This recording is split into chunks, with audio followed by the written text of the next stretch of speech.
తగ్గించాలి పెంచిన వంటగల ధరలను వెంటనే తగ్గించాలి పెంచిన వంటగల ధర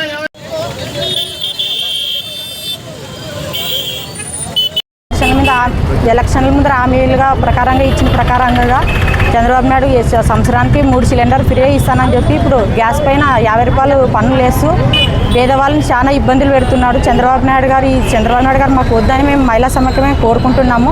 పెట్రోల్ రేటు డీజిల్ రేటు పెంచకుండా మరి చాలా అన్యాయంగా ప్రజల్ని ఏదిస్తున్నాడు. మేము కోరుకునేది ఒకటే, గ్యాసులు రేట్లు తగ్గించాలని మేము మహిళా సమాఖ్యమే కోరుకుంటున్నాం.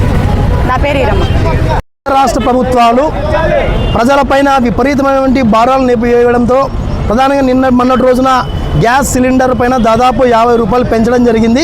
అంటే దేశవ్యాప్తంగా 30 కోట్ల మంది వినియోగదారులు ఇవాళ గ్యాస్ను వినియోగిస్తున్నట్లయితే ఆ ప్రజలపైన పడే భారం 9,100 కోట్ల రూపాయలు భారం పడింది. అదేవిధంగా డీజిల్ పెట్రోల్ ధరలు అంతర్జాతీయ క్రూడ్ ఆయిల్ మార్కెట్లో పక్క తగ్గుతున్నప్పటికీ కూడా కానీ డీజిల్ పెట్రోల్ ధర పైన 2 రూపాయలు పెంచడంతో దాదాపు దేశవ్యాప్తంగా 32,000 కోట్ల రూపాయలు ఇవాళ ప్రజలపైన భారం పడింది.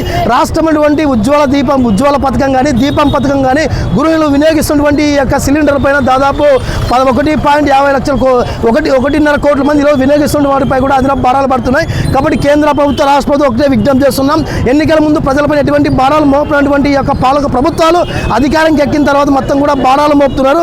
ఇప్పటికే విద్యుత్ ఛార్జీలు పెరిగాయి, డీజిల్ పెరిగింది, పెట్రోల్ పెరిగింది, ఆర్టీసీ ఛార్జీలు భవిష్యత్తులో పెరిగిపోతున్నాయి. దాంతోపాటు గ్యాస్ సిలిండర్ పెరిగింది, పసిపిల్లోడు తాగే పాల ధర పెరిగింది, వృద్ధులు తాగే మందుల ధరలు పెరిగింటాయి, ఇంటి గుత్తలు పెరిగినాయి. టోటల్గా అన్ని వ్యాప్తంగా ఇవాళ పెంచి ప్రజలపైన భారాలు మోపుతున్నారు. కానీ ఈ కూటమి సంబంధించినటువంటి నాయకులు మీరు చెప్పారు ఎన్నికల్లో మేము ప్రభుత్వ అధికారంలోకి వస్తే ఎటువంటి భారాలు వేయం, మమ్మల్ని నమ్మండి అని చెప్పి ప్రజలను మభ్యపెట్టి ఆ విధంగా నమ్మించి ఓట్లు వేసుకున్న తర్వాత రాష్ట్రంలో విపరీతంగా పన్నులు పెంచి ప్రజలను దిక్కుదోచిన స్థితిలో నెట్టి ఉండడం జరిగింది. కాబట్టి కూటమి యొక్క ప్రభుత్వ నాయకులు కూడా విజ్ఞప్తి చేస్తున్నాం, ఏదైతే ఈ రాష్ట్రంలో భారాలు మోపారో వెంటనే ఉపసంహరించుకోవాలని చెప్పి డిమాండ్ చేస్తాం. లేని పక్షంలో ప్రభుత్వాలను ఈ విధంగా ప్రజలే పాడి కడతారని చెప్పి సందర్భంగా హెచ్చరిస్తున్నాం. నా పేరు రంగన్న, సిపిఐ పట్టణ కార్యదర్శి.